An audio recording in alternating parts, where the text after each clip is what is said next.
Hello मेरे प्यारे बच्चों, कैसे हैं आप सभी लोग। आज हम लोग पढ़ने वाले हैं फाइलम निडेरिया। जो कल की क्लास हुई थी उसमें हम लोगों ने पढ़ा था फाइलम पॉरीफेरा, राइट। पॉरीफेरा देखिए मैंने आपको पढ़ाया था और आई थिंक आप लोगों ने नोट्स भी लिया होगा, है ना। स्क्रीनशॉट देने के लिए मैंने आपको टाइम दिया था तो आपने स्क्रीनशॉट इसका ले लिया होगा, यस और नो। और मेरे साथ आप लोग नोट्स बना रहे होंगे। सो चलिए हम लोग बिना समय गंवाए शुरू करते हैं phylum you can say Cnidaria से, है ना। जिन बच्चों को नहीं पता है, जो बच्चे मेरे चैनल पे नए हैं, उनको मैं बता दूं, मेरा नाम वैष्णवी मिश्रा है। मैं नीट बायोलॉजी की एजुकेटर हूँ। मैं 8+ ईयर से टीचिंग इंडस्ट्री में कोचिंग इंस्टीट्यूट्स में काम कर रही हूँ और टॉप टॉप ब्रांड्स के साथ काम किए हैं और बहुत अच्छे अच्छे रिजल्ट्स भी प्रोड्यूस किए हैं। यहाँ यूट्यूब के जरिए मैं पूरी बायोलॉजी आपकी कंप्लीट करने वाली हूँ और आपका 50% जो मार्क्स है ना। यू नो कि नीट में बायोलॉजी इज 50%, जो कि 360 मार्क्स का है। मैं पूरी कोशिश करूंगी कि आप 360 में 360 स्कोर कर पाओ। समझ में आया। तो चलिए हम लोग स्टार्ट करते हैं। जो फाइलम नाइडेरिया है, इसको हम लोग निडेरिया क्यों बोलते हैं, है ना, उसके बारे में हम लोग अभी आगे देखेंगे। तो ये जो फाइलम निडेरिया है इसको हम लोग सिलेंट्रेटा भी बोलते हैं, है ना। निडेरिया जो फाइलम है इसको हम लोग सिलेंट्रेटा के नाम से भी जानते हैं, क्योंकि इसका जो कैविटी है, इसकी जो बॉडी कैविटी है, उसको हम लोग सिलेंटेरॉन या फिर गैस्ट्रोवैस्कुलर कैविटी बोलते हैं। तो बॉडी कैविटी सिलेंटेरॉन है, इसीलिए इसको सिलेंट्रेटा बोलते हैं। इसको गैस्ट्रोवैस्कुलर कैविटी इसलिए बोलते हैं क्योंकि ये फंक्शन करता है एलिमेंट्री कैनाल के जैसा और सर्कुलेटरी सिस्टम के जैसा भी। क्योंकि ऑब्वियसली आपको मालूम है ऑर्गन सिस्टम तो इसमें एब्सेंट है। तो जो आप इनका गैस्ट्रोवैस्कुलर कैविटी है वही एलिमेंट्री कैनाल के जैसा काम करता है, इसीलिए वर्ड आया है गैस्ट्रो। और वही you can say circulatory system के जैसा भी काम करता है, इसीलिए बच्चों वर्ड आ गया वैस्कुलर। समझ में आया बाबू यहाँ तक। अब यहाँ पे इसको हम निडेरिया क्यों बोलते हैं, है ना। आपने ये तो समझा कि इसको सिलेंट्रेटा क्यों बोलते हैं। अब इसको निडेरिया हम लोग इसलिए बोलते हैं क्योंकि इनके पास एक स्पेशल सेल्स प्रेजेंट होते हैं जो कि सिर्फ और सिर्फ फाइलम निडेरिया में ही पाए जाते हैं। और ये इनका यूनिक फीचर है। उन स्पेशल सेल्स का नाम होता है नीडोब्लास्ट, या फिर जिसको हम स्टिंगिंग सेल, चुभने वाला सेल्स बोलते हैं, या फिर उसको हम नीडोसाइट के नाम से भी जानते हैं। समझ में आ रहा है कि नहीं। ये जो नीडोब्लास्ट या स्टिंगिंग सेल है, it is found only in case of phylum Cnidaria. तो ये इसका यूनिक फीचर हो जाता है। समझ में आया। अब यहाँ पे आपको ये क्वेश्चन भी पूछा जाएगा कि नीडोब्लास्ट जो है वो कहाँ प्रेजेंट होता है। तो cnidoblast is present on their tentacles, है ना। टेंटिकल्स जो है which is basically use to capture the prey. तो टेंटिकल्स के ऊपर और बॉडी के ऊपर या फिर बॉडी वॉल के ऊपर इनके नीडोब्लास्ट जो है वो प्रेजेंट होते हैं। So cnidoblast are present on the tentacles as well as on their body wall. ये याद रखना है। तो इसको निडेरिया हम क्यों बोल रहे हैं ये समझ में आ गया होगा। अब ये जो नीडोब्लास्ट है ना, जिसको हम स्टिंगिंग सेल बोल रहे हैं, इस नीडोब्लास्ट के पास स्टिंगिंग कैप्सूल होता है जिसको निमैटोसिस्ट बोलते हैं। देखो बच्चों याद रखना, जो नीडोब्लास्ट है या नीडोसाइट है, ये स्टिंगिंग सेल कहलाता है। और इसके अंदर जो स्टिंगिंग कैप्सूल है, उस कैप्सूल को हम निमैटोसिस्ट बोलते हैं। इस निमैटोसिस्ट के अंदर भरा होता है जहर, टॉक्सिन, है ना, पॉइजन। और उस पॉइजन का नाम होता है हिप्नोटॉक्सिन। समझ में आ रहा है कि नहीं। ये जो पॉइजन है हिप्नोटॉक्सिन, जो कि निमैटोसिस्ट के पास प्रेजेंट होता है, वो प्रे जो होते हैं, इनके शिकार जो होते हैं, उसको पैरालाइज कर देता है। और तो और ये जो हिप्नोटॉक्सिन है वो चिपकने के भी काम में आता है, एडेशन के काम में भी आता है।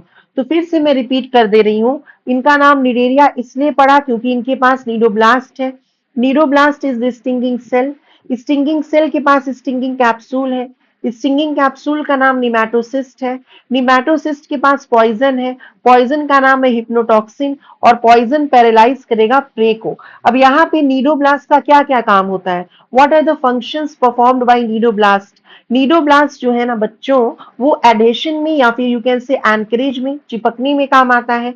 डिफेंस में, अपने आप को प्रीडेटर से बचाने में काम आता है। जो शिकारी होते हैं, है ना, जो इनका शिकार कर सकते हैं, उनसे ये बचने के काम में आता है नीडोब्लास्ट। उसके अलावा ऑफेंस में, यानी कि प्रे को, शिकार को पकड़ने में भी नीडोब्लास्ट जो है उसका काम आता है। तो नीडोब्लास्ट एडेशन, डिफेंस और ऑफेंस में रोल प्ले कर रहे होते हैं। अब देखिए यहाँ पे एक बहुत इंपॉर्टेंट, यहाँ पे ये जो पॉइंट है, ये आपको हर जगह पूछा जाएगा, नर्वस टिश्यू में भी पूछा जाएगा। जो टिश्यू लेवल ऑफ ऑर्गेनाइजेशन है या जो टिश्यू वर्ड है, वो सबसे पहली बार कौन से फाइलम में आया बच्चों, बताओ। बताओ किस में आया, निडेरिया में आया, है ना। इसके पहले जो फाइलम हमने पढ़ा था पॉरीफेरा, उसमें सेलुलर लेवल ऑफ ऑर्गेनाइजेशन बताया था। उसमें टिश्यू वर्ड नहीं आया था। और नर्वस सिस्टम भी सबसे पहली बार कौन से फाइलम में आया है? निडेरिया में आया है। प्लीज रिमेंबर दिस, है ना। इनमें जो नर्वस सिस्टम होते हैं वो बहुत ज्यादा, you can say less advanced होते हैं, बहुत प्रिमिटिव टाइप के नर्वस सिस्टम होते हैं, नर्व नेट्स के टाइप के नर्वस सिस्टम होते हैं। और इसमें जो न्यूरॉन होता है वो ए पोलर न्यूरॉन होता है। ए मतलब होता है नो, है ना। पोलर मतलब पोलैरिटी, यानी इसमें कोई भी सेल प्रोसेस जैसे कि एक्सॉन या डेंड्राइट प्रेजेंट नहीं होता। इसमें सिर्फ और सिर्फ साइटोन प्रेजेंट होता है, यानी सेल बॉडी प्रेजेंट होता है। ना ही इनमें एक्सॉन है, ना ही डेंड्राइट है। तो देखो मैंने लिखा है नो एक्सॉन नो डेंड्राइट। तो अगर एग्जामिनर बच्चों आपसे क्वेश्चन पूछेगा कि टिश्यू सबसे पहली बार कौन से फाइलम में आया, तो आंसर क्या लिखोगे? निडेरिया। नर्वस सिस्टम सबसे पहली बार कौन से फाइलम में आया, आंसर क्या लिखोगे? निडेरिया। इज दिस क्लियर बच्चों? अब चलो हम लोग चलते हैं जनरल कैरेक्टरिस्टिक्स पे, है ना। जब भी हम कोई चीज पढ़ते हैं तो जनरल कैरेक्टरिस्टिक्स याद रखते हैं। और जब मैंने आपको बेसिक्स ऑफ क्लासिफिकेशन बताया था, तो उसके आधार पे ही अगर जो शुरू के मेरे लेक्चर्स आपने अटेंड किए हैं, तो 40% चीजें आपको इजिली लर्न हो जाएंगी वो शुरू के लेक्चर से ही, है ना। अब यहाँ पे इसका हैबिट और हैबिटाट हम लोग देखते हैं। तो ये सेसाइल हो सकते हैं। सेसाइल मतलब जो चिपके हुए होते हैं सरफेस के साथ, ऐसे जानवर जो कि अटैच्ड होते हैं किससे? सबस्ट्रेटम से। सबस्ट्रेटम मतलब जैसे रॉक का सरफेस वगैरह, और जो मूव नहीं कर सकते, तो ये सेसाइल भी हो सकते हैं। जैसे कि हाइड्रा, हाइड्रा जो है वो सेसाइल होता है। उसके बाद से फ्री स्विमिंग भी होते हैं, फ्रीली स्विम भी कर सकते हैं। जैसे कौन हो सकता है फ्री स्विमिंग? इसमें आप एग्जांपल ले सकते हो जेलीफिश, जिसको हम, उसका साइंटिफिक नेम होता है ऑरिलिया, फ्री स्विमिंग होती है। तो जो आपका निडेरिया है वो सेसाइल और फ्री स्विमिंग दोनों हो सकता है बच्चों। लेकिन जो पॉरीफेरा था वो सेसाइल था। यस और नो? ये सॉलिटरी हो सकता है, अकेला रहने वाला हो सकता है, या फिर ग्रुप में रहता है, कॉलोनियल हो सकता है। कॉलोनियल मतलब ऐसे जानवर जो ग्रुप में रहते हैं और एक दूसरे की मदद करते हैं। समझ में आ रहा है कि नहीं? सबके सब जो भी आपके निडेरियंस होंगे सबके सब पानी में पाए जाएंगे। जो जानवर पानी में पाए जाएं उनको हम एक्वेटिक बोलते हैं। यस और नो बच्चों? और पानी में भी ज्यादातर ही कहाँ पाए जाएंगे? मरीन वाटर में पाए जाएंगे। पॉरीफेरा भी एक्वेटिक था, पॉरीफेरा भी मोस्टली मरीन था। कौन सा ऐसा निडेरिया है जो फ्रेश वाटर हो सकता है? हाइड्रा। हाइड्रा जो है वो फ्रेश वाटर में पाया जाता है, याद रखिएगा। अब लेवल ऑफ ऑर्गेनाइजेशन, इनमें टिश्यू लेवल है, सबसे पहली बार टिश्यू इसी में आया। बॉडी प्लान कैसा है? ब्लाइंड सैक बॉडी प्लान है या इनकम्प्लीट डाइजेस्टिव सिस्टम है? इनकम्प्लीट डाइजेस्टिव सिस्टम मतलब ऐसा डाइजेस्टिव सिस्टम जिसमें एक ही ओपनिंग प्रेजेंट है, और यही ओपनिंग जो है ये माउथ के जैसा भी काम कर रहा है, जिससे फूड एंटर करेगा, और एनस के जैसा भी काम कर रहा है। समझ में आ रहा है कि नहीं? सो ऐसे बॉडी प्लान को हम ब्लाइंड सैक बॉडी प्लान बोलते हैं। अगर हम पॉरीफेरा बात करें तो उसमें cell aggregate body plan present था। जर्म लेयर्स क्या है? इसमें डिप्लोब्लास्टिक है ना, यानी कि एक्टोडर्म प्रेजेंट है, एंडोडर्म प्रेजेंट है, लेकिन बीच का जो लेयर है जिसको हम मीजोडर्म बोलते हैं वो एब्सेंट है। So mesoderm is absent in them. उसके बाद से सिलोम की अगर हम बात करें, बॉडी कैविटी की बात करें, तो ए सिलोमेट है, यानी जो स्पेस है you can say alimentary canal और बॉडी वॉल के बीच में, वो मीजोडर्म से लाइंड नहीं होगी। इज दिस क्लियर और नॉट क्लियर? तो ये ए सिलोमेट है। Please do not get confuse. ये जो गैस्ट्रोवैस्कुलर कैविटी है ये अलग कैविटी है, ये सिलोम नहीं है। This gastrovascular cavity is not the coelom of phylum Cnidaria. ये सिलोम नहीं है। समझ में आया कि नहीं? सिलोम तो इनमें होता ही नहीं है, they are acoelomate. Coelom का क्या डिफिनेशन है मैं ऑलरेडी आपको पढ़ा चुकी हूँ बेसिक्स ऑफ क्लासिफिकेशन में। अगर हम सिमेट्री की बात करें तो रेडियली सिमेट्रिकल होंगे ये। रेडियली सिमेट्रिकल मतलब any plane which is passing through the central axis of the body can divide the body into equal halves. Yes और नो? अब उसके बाद से इनमें जो सेगमेंटेशन है ना, यानी repetition of the particular segment वो एब्सेंट है, नहीं पाया जाएगा। नोटोकॉर्ड इनमें एब्सेंट है। नोटोकॉर्ड सिर्फ और सिर्फ बच्चों कॉर्डेट्स में ही पाया जाता है। सेफलाइजेशन भी एब्सेंट है। सेफलाइजेशन मतलब क्या होता है कि जो ब्रेन हो गया या फिर जो सेंस ऑर्गन्स हो गया ये सब हेड में जाकर कॉन्सेंट्रेट हो जाए। The concentration of brain and sense organ in the anterior part of the body या हेड रीजन, उसी को बच्चों हम सेफलाइजेशन बोल रहे थे। तो सेफलाइजेशन भी इनमें क्या है बच्चों? एब्सेंट है। माउथ जो है, माउथ एक अपर्चर है। यहाँ पे एक इंपॉर्टेंट लाइन है, एनसीईआरटी की लाइन है। माउथ रेस्ट करता है हाइपोस्टोम के ऊपर, यानी देखो यहाँ पे मैं डायग्राम भी लेके आई हूँ। तो ये अगर माउथ है तो उसके नीचे यहाँ पे क्या हो गया? हाइपोस्टोम हो गया। हाइपो मतलब बिलो और स्टोम मतलब माउथ। माउथ के नीचे जो स्ट्रक्चर है वो क्या है? हाइपोस्टोम है। सो माउथ जो है इट इज एक्चुअली एक अपर्चर है, क्योंकि मैंने बताया ब्लाइंड सैक बॉडी प्लान है, तो एक ही ओपनिंग इनमें प्रेजेंट होगी, उस ओपनिंग को हम माउथ कह रहे हैं। और माउथ जो है ये रेस्ट कर रहा है एक कॉनिकल एलिवेशन पे, उस कॉनिकल एलिवेशन का नाम है हाइपोस्टोम। इज दिस क्लियर बच्चों? अब यहाँ पे बहुत इंपॉर्टेंट बात है, ये भी बहुत इंपॉर्टेंट है, एनसीईआरटी की लाइन है, बाद में हम एनसीईआरटी भी रीड करेंगे तो ये लाइन पढ़ेंगे। कुछ निडेरियंस ऐसे होते हैं, जैसे एग्जाम्पल भी दिया है कोरल्स, जो काफी ज्यादा सुंदर दिखते हैं ना, जो कोरल्स होते हैं उनका जो स्केलेटन है ना, उनका जो एक्सो स्केलेटन है बेसिकली वो कैल्शियम कार्बोनेट का CaCO3 का बना होता है। तो इसीलिए हम कह सकते हैं कि कोरल्स के एक्सोस्केलेटन जो होते हैं वो कैल्सेरियस होते हैं। That means they are made up of calcium carbonate. Is this clear? अगर हम लोग बात करें इनके नीडोब्लास्ट के स्ट्रक्चर के बारे में, तो नीडोब्लास्ट के स्ट्रक्चर में ये जो स्ट्रक्चर है दिस इज द न्यूक्लियस। उसके बाद से ये जो स्ट्रक्चर है ये साइटोप्लाज्म है इनका। उसके बाद ये जो स्ट्रक्चर है दिस इज नोन एज लैसोसेल, है ना, जिसको फेंक के मारते हैं कैप्चर करने के लिए प्रे को। उसके बाद से ये जो स्ट्रक्चर आपको दिख रहा है they are the supporting fibrils. ये जो पोर्शन है this is the plasma membrane, obviously this is the plasma membrane. और ये जो स्ट्रक्चर है दिस इज द नेमाटोसिस्ट। ये पूरा स्ट्रक्चर जो है वो नेमाटोसिस्ट है ना। Nematocyst is the stinging capsule and cnidoblast is the stinging cell.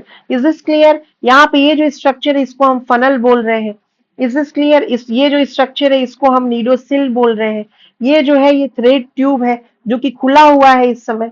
Yes और नो? ये खुला हुआ है, ये आपसे डायग्राम लेबल करने के लिए नहीं पूछा जाएगा, लेकिन फिर भी मैं ले आई हूं। तो कोरल्स जो होते हैं, क्वेश्चन आपसे एग्जामिनर पूछेगा कि कोरल्स कौन से फाइलम से बिलोंग करते हैं, आपका आंसर होगा निडेरिया। और कोरल का स्केलेटन किसका बना है? आप बोलोगे कैल्शियम कार्बोनेट का। Is this clear? देखो बच्चों, अगर आपको मेरी स्पीड स्लो लग रही है तो आप 1.25 या 1.5x में देख सकते हो। समझ में आ रहा है कि नहीं आया? अब चलिए देखो, अब एक बहुत इंपॉर्टेंट चीज है, ये इनके पास पॉलीमॉर्फिज्म प्रेजेंट होता है। पॉली मतलब मेनी और मॉर्फ मतलब फॉर्म, यानी ये इनके पास कई सारे बॉडी फॉर्म हो सकते हैं। बेसिकली इनके पास दो बॉडी फॉर्म होते हैं, एक को बोलते हैं पॉलिप और दूसरे को बोलते हैं मेड्यूसे। देखो ये एनसीईआरटी का ही डायग्राम है ना। पॉलिप जो होता है वो सिलेंडर के आकार का होता है। देखिए ये सिलेंडर के आकार का है, ये सी एनिमन है, सी एनिमन। और ये जो स्ट्रक्चर है ये ऑरिलिया जेलीफिश का बनाया हुआ है। ये जो पॉलिप है बच्चों वो सिलेंडर के आकार का होता है। वहीं पे जो मेड्यूसे हैं आप देखो ये अम्ब्रेला शेप्ड है ना। यस और नो? मेड्यूसे जो है बच्चों वो अम्ब्रेला शेप्ड है। Is this clear? जो पॉलिप है वो देखो ये सबस्ट्रेटम बनाया हुआ है। The polyp is attach to the substratum, है ना, यानी कि वो मूवमेंट नहीं शो कर सकता है, वो सेसाइल होता है। It is sessile. वहीं पे जो आपका मेड्यूसे होता है, जैसे कि यू कैन से ऑरिलिया, वो फ्री स्विमिंग है, वो फ्रीली स्विम कर सकती है। यस। पॉलिप में माउथ और टेंटिकल्स जो है देखो ऊपर की तरफ है, माउथ और टेंटिकल्स ऊपर की तरफ है ना, माउथ एंड टेंटिकल्स अपवर्ड है। वहीं पे मेड्यूसे में देखिए माउथ और टेंटिकल्स नीचे की तरफ है ना, ये देखो नीचे की तरफ ये बनाया हुआ है माउथ और टेंटिकल। माउथ हो गया और इधर टेंटिकल जो है वो नीचे की तरफ है। तो मेड्यूसे में माउथ और टेंटिकल्स जो है वो डाउनवर्डली डायरेक्टेड होते हैं, डाउनवर्ड होते हैं। पॉलिप जो है वो असेक्सुअली रिप्रोड्यूस कर सकता है, इसीलिए हम असेक्सुअल जुआइड बोलते हैं इसको। जुआइड का मतलब होता है individual of you can say any population. और मेड्यूसे जो होता है बच्चों वो सेक्सुअल रिप्रोडक्शन कर सकता है, तो ये सेक्सुअल जुआइड होता है। देखो जो पॉलिप होता है उसमें स्टैटोसिस्ट एब्सेंट होता है। स्टैटोसिस्ट एक ऑर्गन होता है जो बैलेंस करने में रोल प्ले करता है। तो ऑब्वियस सी बात है जो मूवमेंट करेगा उसी में बैलेंसिंग की जरूरत होगी। अब ये जो पॉलिप है ये सेसाइल है, ये मूवमेंट कर ही नहीं रहा है। अब ये बच्चों मूवमेंट कर ही नहीं रहा है तो इसमें क्या होगा, बैलेंसिंग की जरूरत पड़ेगी क्या? नहीं पड़ेगी, जाहिर सी बात है। लेकिन वहीं पे मेड्यूसे में स्टैटोसिस जो है वो प्रेजेंट होगा, और स्टैटोसिस का क्या काम है? बैलेंसिंग। यस और नो? अब अगर हम लोग एग्जाम्पल देखें तो पॉलिप में दो एग्जाम्पल याद रखना है बच्चों, एक एडेम्सिया जिसको हम सी एनिमन बोल रहे हैं, और दूसरा हाइड्रा वल्गैरिस जिसको हम हाइड्रा बोल रहे हैं। वहीं पे जो मेड्यूसे है फ्री स्विमिंग वाला उसका एग्जाम्पल है ऑरेलिया जिसको हम जेलीफिश बोल रहे हैं। आई होप ये पॉइंट आपको समझ में आ गया होगा। यस और नो? अब यहाँ पे देखो कुछ निडेरियंस ऐसे होते हैं जो पॉलिप और मेड्यूसे दोनों फॉर्म में एग्जिस्ट कर सकते हैं। ऐसी प्रॉपर्टी जिसमें वो पॉलिप से मेड्यूसे और मेड्यूसे से पॉलिप बन सकते हैं, उस प्रॉपर्टी को मेटाजेनेसिस बोलते हैं। समझ में आया कि नहीं? ऑल्टरनेशन ऑफ जेनरेशन वाले जो प्रॉपर्टी है उसको हम मेटाजेनेसिस बोलते हैं, जिसमें पॉलिप पॉलिप कैसे रिप्रोड्यूस करता है? असेक्सुअली। तो पॉलिप जो है वो मेड्यूसे बना सकता है। कैसे बनाएगा? असेक्सुअली, क्योंकि पॉलिप कैसे रिप्रोड्यूस कर रहा है? असेक्सुअली। और वहीं पे जो मेड्यूसे है वो पॉलिप बना सकता है। कैसे? सेक्सुअली। समझ में आ रहा है? तो ऐसा प्रॉपर्टी जिसमें there is alternation of generation, जिसमें पॉलिप जो है वो मेड्यूसे असेक्सुअली बना ले और मेड्यूसे जो है बच्चों वो पॉलिप सेक्सुअली बना ले, वैसे प्रॉपर्टी को मेटाजेनेसिस बोलते हैं। आप इसको मेटास्टैटिस वगैरह से देखो, मेटाजेनेसिस अलग है जो अभी मैंने बताया, ऑल्टरनेशन ऑफ जेनरेशन, उसको आप कंफ्यूज नहीं करिएगा इन तीनों टर्म्स से, है ना। एग्जामिनर बहुत चालाकी से आपको कंफ्यूज करने की कोशिश करेगा। मेटामॉर्फोसिस मतलब जब लार्वा अडल्ट में कन्वर्ट हो जाए, मेटामेरिज्म मतलब segmentation, then there is serial repetition of certain body segments, है ना। और मेटास्टैसिस जो है वो कैंसर में पाया जाता है। जब कैंसर एक जगह से दूसरी जगह फैल जाए, स्प्रेड हो जाए, उस प्रॉपर्टी को हम मेटास्टैसिस बोलते हैं, जो कैंसर की सबसे ज्यादा फियरफुल प्रॉपर्टी है, सबसे फियरसम प्रॉपर्टी है। अब देखिए ये जो मेटाजेनेसिस है यानी ऑल्टरनेशन ऑफ जेनरेशन है, वो दो ऑर्गेनिजम्स में पाई जाती है बेसिकली। आपके एनसीईआरटी के हिसाब से सिर्फ ओबेलिया लिखा हुआ है, जिसको सी फर बोलते हैं। एक और एग्जाम्पल होता है बच्चों Physalia, Portuguese man of war. कौन? Portuguese man of war. अब हम लोग देखते हैं ओबेलिया में कैसे मेटाजेनेसिस होता है। देखिए मेटाजेनेसिस ऑन ओबेलिया मैंने समझाने की कोशिश की है। ये जो पॉलिप है which is a diploid structure, ये ऑब्वियसली असेक्सुअल जूआइड है। तो असेक्सुअली ये क्या बनाता है? मेड्यूसे। ये मेल मेड्यूसे और फीमेल मेड्यूसे बनाएगा। कैसे बनाएगा? Obviously asexually. तो जाहिर सी बात अगर असेक्सुअल रिप्रोडक्शन हो रहा है तो ये दोनों मेड्यूसे जो होंगे ये भी डिप्लॉइड स्ट्रक्चर्स होंगे। अब ये जो मेल मेड्यूसे है ये मियोसिस प्रोसेस से सेक्सुअली यानी कि क्या बनाएगा? स्पर्म। और जो फीमेल मेड्यूसे है ये क्या बनाएगा? ओवम। कैसे बनाएगा मेड्यूसे? बताओ। सेक्सुअल रिप्रोडक्शन के थ्रू बनाएगा और मियोसिस प्रोसेस से बनाएगा। Yes, gamete formation, meiosis process उसमें इन्वॉल्व होगा। अब ये जो गैमीट्स होते हैं they are haploid structure, n इसीलिए एन लिखा है, एन मतलब हैप्लॉइड। अब ये जो ओवम और स्पर्म है इनका फर्टिलाइजेशन होगा। फर्टिलाइजेशन से क्या बनेगा? जाइगोट। जाइगोट जो है ये जैसे ही बनेगा तो जो प्लॉइडी है वो डिप्लॉइड हो जाएगा ना, एन प्लस एन हो जाएगा 2n। अब ये जाइगोट के अंदर क्या होगा? फिर फर्दर डिवीजन होगा और लार्वा बनेगा ओबेलिया का। ओबेलिया के लार्वा को हम बोलते हैं प्लान्यूला लार्वा। और इस लार्वा के अंदर मेटामॉर्फोसिस होगा और लार्वा कन्वर्ट हो जाएगा फिर से पॉलिप में। तो आप देखो इसमें बच्चों पॉलिप जो है वो मेड्यूसे में कन्वर्ट हुआ और मेड्यूसे फर्दर जो है वो पॉलिप में कन्वर्ट हो गया। तो ऐसा फीचर जिसमें पॉलिप से मेड्यूसे बने असेक्सुअली और मेड्यूसे से पॉलिप बने सेक्सुअली, उस फीचर को हम मेटाजेनेसिस बोलते हैं, जो ओबेलिया और फाइसेलिया के अंदर पाया जाता है। समझ में आ गया? अब ये देखो जो निडेरिया है ये बाइसेक्सुअल भी हो सकते हैं, यूनिसेक्सुअल भी हो सकते हैं। बाइसेक्सुअल को हर्माफ्रोडाइट या मोनोइशियस बोलते हैं, जिसमें सेक्सेस जो है वो एक ही ऑर्गेनिज्म में मेल और फीमेल सेक्स ऑर्गन दोनों प्रेजेंट होंगे। और यूनिसेक्सुअल मतलब मेल अलग है फीमेल अलग है। समझ में आ रहा है? यस और नो? अब इनमें रिप्रोडक्शन जो हो असेक्सुअली और सेक्सुअली दोनों हो सकता है। असेक्सुअल रिप्रोडक्शन में बडिंग के थ्रू हो जाएगा, जैसे कि हाइड्रा में होता है ना। हाइड्रा क्या है? फ्रेश वाटर पॉलिप है। यस और नो? पॉलिप क्या होता है? सिसाइल होता है, सिलेंड्रिकल होता है, असेक्सुअल जुआइड होता है, माउथ एंड टेंटिकल जो है अपवार्ड होता है। और सेक्सुअल रिप्रोडक्शन भी इनमें हो सकता है, जैसे आपने ऑरेलिया में देखा विच इज अ मेड्यूसे, है ना। मेड्यूसे या ऑरेलिया जो है वो सेक्सुअल जुआइड है, वहीं पे हाइड्रा पॉलिप है असेक्सुअल जुआइड है। तो रिप्रोडक्शन इनका असेक्सुअली और सेक्सुअली दोनों हो सकता है मेरे प्यारे बच्चों। इतनी बातें समझ में आ गई। अब डेवलपमेंट इनमें इनडायरेक्ट डेवलपमेंट होगा। इनडायरेक्ट डेवलपमेंट का मतलब होगा इनमें लार्वा बनेगा। लार्वा का नाम वैसे याद रखना आपको बिल्कुल जरूरी नहीं है, फिर भी मैं दो लार्वा का नाम लिख के लाई हूं। ओबेलिया के लार्वा को प्लान्यूला बोलते हैं और ऑरेलिया जिसको जेलीफिश बोलते हैं उसके लार्वा को इफाइरा बोलते हैं। So planula is the larva of Obelia and ephyra is the larva of Aurelia. I hope I am clear मेरे बच्चों। बताओ। अब इनमें डाइजेशन जो है देखो, पॉरीफेरा में डाइजेशन सिर्फ और सिर्फ इंट्रासेलुलर था। निडेरिया और टीनोफोरा, फिर से मैं बोल रही हूँ, निडेरिया और टीनोफोरा उनमें डाइजेशन एक्स्ट्रा सेलुलर और इंट्रा सेलुलर दोनों होता है। समझ में आ रहा है कि नहीं? निडेरिया में एक्स्ट्रा सेलुलर और इंट्रा सेलुलर दोनों डाइजेशन होगा। पहले एक्स्ट्रा सेलुलर होगा यानी सेल के बाहर होगा। जैसे कहाँ पे होगा? गैस्ट्रोवेस्कुलर कैविटी, उनका जो गैस्ट्रोवेस्कुलर कैविटी है जिसको सिलेंटेरॉन बोलते हैं उसके अंदर हो रहा है एक्स्ट्रा सेलुलर डाइजेशन। और उसके बाद followed by intra cellular digestion. पहले एक्स्ट्रा सेलुलर डाइजेशन, फिर इंट्रासेलुलर डाइजेशन, और इंट्रासेलुलर डाइजेशन कहाँ हो रहा है मेरे बच्चों? वो हो रहा है वैक्यूल्स में। समझ में आया बाबू? इतनी बातें समझ में आई? तो इनमें डाइजेशन एक्स्ट्रा और इंट्रा दोनों हो रहा होगा। Cellular, understood. अब एग्जांपल्स देखो, याद रखना है। एग्जाम्पल याद रखने का मैं एक ट्रिक लेके आई हूं। क्या है वो ट्रिक? एडम और जॉर्ज ने फिजिक्स ऑब्जेक्टिव में पेन हाइड किया। समझ में आ रहा है क्या है ट्रिक? एडम और जॉर्ज ने फिजिक्स ऑब्जेक्टिव में पेन हाइड किया।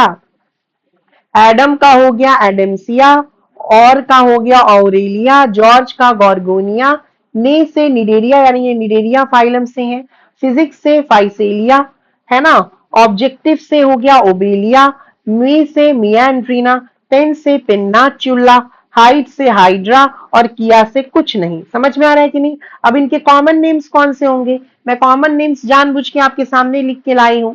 समझ में आ रहा है? इस ट्रिक से आप इजिली याद रख लोगे कि नहीं रख लोगे? बताओ मुझे। फिजिक्स ऑब्जेक्टिव में एडम और जॉर्ज ने पेन हाइड किया। एडेम्सिया को क्या बोलते हैं? सी एनिमन, जो पॉलिप है। समझ में आया कि नहीं? अभी जस्ट पढ़ा है, सी एनिमन जो है वो पॉलिप है। ऑरेलिया को क्या बोल रहे हैं? जेलीफिश, जो क्या है? मेड्यूसे है। इज दिस क्लियर और नॉट? सेक्सुअल जुआइड है, और उसके अलावा अम्ब्रेला शेप्ड है, माउथ ऑन टेंटिकल्स डाउनवर्डली डायरेक्टेड है। इज दिस क्लियर और not? Statocyst for balancing is present. Gorgonia को बच्चों बोलते हैं सी फैन, है ना। डिडेरिया तो फाइलम के लिए लिखा है। Physalia is known as Portuguese man of war, Portuguese man of war. समझ में आ रहा है कि नहीं मेरे प्यारे बच्चों? उसके बाद से obelia is sea fur. Obelia को क्या बोल रहे हैं? सी फर बोल रहे हैं, है ना। ये जो आपका फाइसेलिया है और ओबेलिया है, इन दोनों में मेटाजेनेसिस पाया जाता है, ऑल्टरनेशन ऑफ जेनरेशन पाया जाता है। That means polyp can form medusae asexually and medusae can form polyp sexually. Meandrina को क्या बोल रहे हैं मेरे प्यारे बच्चों? मियांड्रीना को बोलते हैं ब्रेन कोरल। मियांड्रीना को क्या बोल रहे हैं? Brain coral. पेन्नाचुला को क्या बोल रहे हैं? सी पेन। समझ में आ रहा है? और हाइड्रा वल्गैरिस को क्या बोल रहे हैं? Hydra, which is a fresh water polyp. Hydra क्या है बच्चों? बताओ। फ्रेश वाटर है, क्योंकि बाकी निडेरियंस जो होते हैं वो मरीन होते हैं। सारे के सारे एक्वेटिक होंगे, लेकिन मोस्टली मरीन होंगे। फ्रेश वाटर पॉलिप लिख दे रही हूं। ये एनसीईआरटी की एग्जांपल्स हैं, ये आपको याद रखने ही पड़ेंगे। समझ में आ गया बच्चों? अब यहाँ देखो, कुछ एक्स्ट्रा एग्जांपल्स भी मैं लिख के लाई हूँ। ये कुछ एक्स्ट्रा एग्जांपल्स हैं। जैसे देखो, एस्ट्रे को स्टोनी कोरल बोलते हैं। आप ये एग्जाम्पल नोटबुक बना लेना। मैंने आपको बताया था ना, 10-15 रुपया का जो नोटबुक मिलता है, जो आप 1 क्लास में 2 क्लास में यूज करते थे, वैसी नोटबुक रखो जिसमें आप साइंटिस्ट का नाम, एनिमल किंगडम के examples, morphology of flowering plants के एग्जाम्पल लिख के रख सकते हो। एस्ट्रेई को हम स्टोनी कोरल बोलते हैं। हेलियोपोरा को हम ब्लू कोरल बोलते हैं। कोरल्स किस फाइलम से बिलोंग करता है? निडेरिया। ट्यूबीपोरा को हम ऑर्गन पाइप कोरल बोलते हैं। कोरोलियम को हम प्रीशियस रेड कोरल बोलते हैं। तो ये एग्जांपल्स आप अपने नोटबुक में जरूर लिखिएगा, है ना। अब चलो हम लोग एक बार एनसीईआरटी भी रीड कर लेते हैं। देखो, they are aquatic, yes, mostly marine, sessile और फ्री स्विमिंग, यस, सेसाइल जैसे आपका पॉलिप सेसाइल है, फ्री स्विमिंग मेड्यूसे है, radially symmetrical animals obviously. The name cnidaria is derived from the cnidoblast और cnidocyte which contain the stinging capsule और निमैटोसिस्ट। Stinging capsule कौन है? निमैटोसिस्ट। और स्टिंगिंग सेल कौन है? नीडोब्लास्ट। और ये जो आपका यू कैन से नीडोब्लास्ट है, कहां प्रेजेंट है? It is present on tentacles and the body. Cnidoblast are used for anchorage, बता दिया, defence and for capture of the prey, जिसको हम ऑफेंस बोल रहे हैं। Cnidarians exhibit tissue level of body organization, obviously सबसे पहली बार टिश्यू यही आया। and are diploblastic, 2 germ layer है ना। मीजोडर्म एब्सेंट है। मीजोडर्म के जगह पे इनके पास क्या प्रेजेंट है? मीजोग्लिया प्रेजेंट है, जो कि जिलेटिनस है ना, जिलेटिनस होता है। उसके बाद से अनडिफरेंशिएटेड लेयर होता है, non living non cellular layer है mesoglea. They have a central gastrovascular cavity, जिसको सिलेंटेरॉन बोलते हैं, विच इज सिंगल ओपनिंग, जिसको माउथ बोल रहे हैं। Mouth is resting on hypostome. Digestion is extra cellular and intracellular, पहले एक्स्ट्रा सेलुलर फिर intracellular. Some of the cnidarian, जैसे example corals, they have a skeleton composed of calcium carbonate CaCO3। Cnidarians exhibit 2 basic body forms, यानी polymorphism इनमें है। one is polyp, है ना, जो कि सिलेंड्रिकल है। और दूसरा मेड्यूसे, जो कि क्या है, अम्ब्रेला शेप्ड है। द फॉर्मर यानी पॉलिप की बात हो रही है, इस सेसाइल बता ही दिया, and cylindrical form like hydra, एडेम्सिया, और असेक्सुअली रिप्रोड्यूस करता है पॉलिप। माउथ और टेंटिकल्स अपवार्ड होता है और स्टेटोसिस एब्सेंट होता है। वहीं पे जो लैटर है यानी कि मेड्यूसे जो है बच्चों, वो अम्ब्रेला शेप्ड का है और वो फ्रीली स्विम कर रहा है। जैसे एग्जांपल में क्या है, ऑरेलिया, जिसको जेलीफिश बोल रहे हैं। Those cnidarians which exist in both forms exhibit alternation of generation, उस फीचर को क्या बोल रहे हैं, मेटाजेनेसिस, जिसमें पॉलिप जो है they can produce medusae asexually, and medusae जो है it can form polyp sexually. अब इसका एग्जांपल कौन आ जाएगा बच्चों, ओबेलिया, जिसको हम सी फर बोल रहे होते हैं। समझ में आ गया। अब यहाँ पे कौन कौन से एग्जाम्पल है, देखो, फाइसेलिया हो गया, पोर्टिग्यूज मैन ऑफ वॉर, एडेम्सिया हो गया, सी एनिमल, पेन्नाचुला हो गया, सी पेन, गॉर्गोनिया हो गया, सी फैन, एंड मियंड्रीना हो गया, brain coral. Is this clear? तो आई होप आपको एक एक शब्द एनसीईआरटी की समझ में भी आ गई होगी। अब चलिए इसका स्क्रीनशॉट एक बार आप ले लीजिए, है ना। इसका स्क्रीनशॉट आप ले लीजिए। नेक्स्ट जो हमारा लेक्चर है वो, उस पे मैं तीनों फोरा आपको पढ़ाऊंगी, है ना। और जो भी मेरे लेक्चर्स इसमें हुए हैं वो आप जाकर देख लीजिएगा अपने यू कैन से मेरे चैनल पे अपलोडेड है। और अगर आपको अच्छा लगता है तो प्लीज उसको शेयर करो, लाइक करो, सब्सक्राइब करो मेरे चैनल को, और कमेंट जरूर करो। समझ में आ रहा है कि नहीं? क्योंकि तुम्हारे कमेंट की वजह से ही बच्चों मुझे भी मोटिवेशन मिलेगा ना लेक्चर बनाने के लिए। मैं अपने फ्री टाइम में लेक्चर्स बनाती हूँ इतनी मेहनत कर करके, तो आप लोगों के लिए बना रही हूँ, तो मुझे कमेंट्स में लिख के जरूर बताना कि आपको चीजें समझ में आ रही हैं नहीं आ रही हैं। अंडरस्टूड? चलो इसका स्क्रीनशॉट लो पॉज कर करके, है ना। Take the screenshot. यस, ये सब डायग्राम जो है एनसीईआरटी का ही बच्चों डायग्राम है जो मैं लेकर आई हूँ आपके साथ। मेटाजेनेसिस के साथ आप कंफ्यूज नहीं करिएगा। मेटाजेनेसिस अलग है, मेटास्टैसिस अलग है, मेटामेरिज्म अलग है, मेटामॉर्फोसिस अलग है। तो मेटाजेनेसिस को अल्टरनेशन ऑफ जनरेशन बोलते हैं। और मेटाजेनेसिस कहाँ पाया जा रहा है, फाइसेलिया और ओबेलिया में। समझ में आ रहा है कि नहीं? यहाँ पे याद रखो, ये मेटाजेनेसिस का एग्जाम्पल दिया हुआ है। Is this clear? These are the example of metagenesis.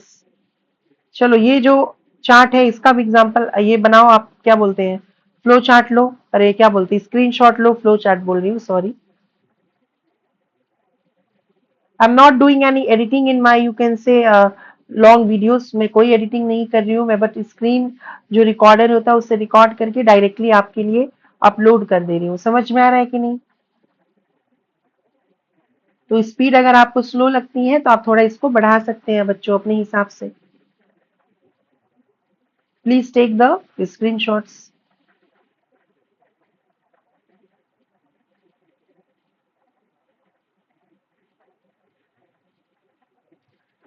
चलो स्क्रीनशॉट आई थिंक आप लोगों ने ले लिया होगा।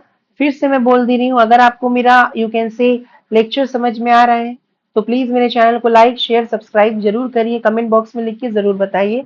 मिलते हैं नेक्स्ट क्लास में जिसमें हम पढ़ेंगे तीनों फोरा, है ना। बहुत छोटा सा फाइल है, मैं बहुत जल्दी खत्म हो जाएगा। तो thank you so much students for watching, stay tuned, bye, take care.